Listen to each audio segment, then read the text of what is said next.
مصطفی یگانه.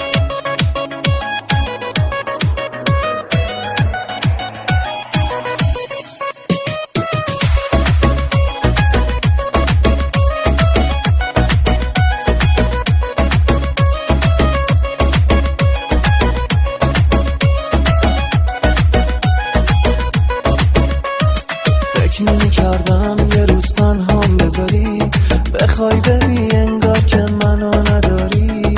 فکر نمی کردم قلبت دووم بیاره، اما این خیالش نیست که منو نداره. نمیخوام باور کنم که بازم عاشق شدم، تو نباشی سخت دوباره.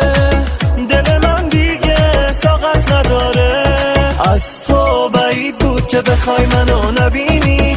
اگه یه روز منو ببینی نخوای پیشم بشینی، از تو بعید بود که بخوای منو نبینی.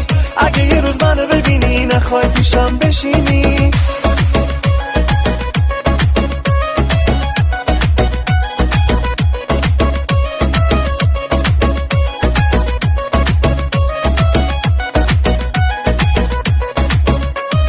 فکر تو از سرم دیگه بیرون نمیره، با من بمون عشقمون پایون نگیره.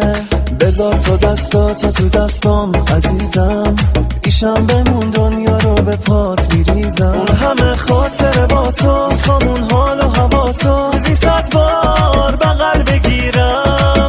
تو چشام نگاه کن دنیا رو ببینم، از تو بعید بود که بخوای منو نبینی. اگه یه روز منو ببینی نخوای پیشم بشینی، از تو بعید بود که بخوای منو نبینی. اگه یه روز منو ببینی نخوای پیشم بشینی.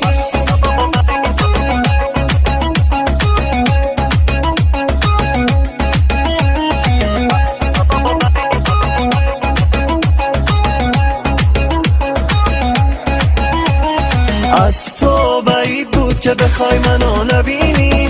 اگه یه روز منو ببینی نخوای پیشم بشینی، از تو بعید بود که بخوای منو نبینی. اگه یه روز منو ببینی نخوای پیشم بشینی.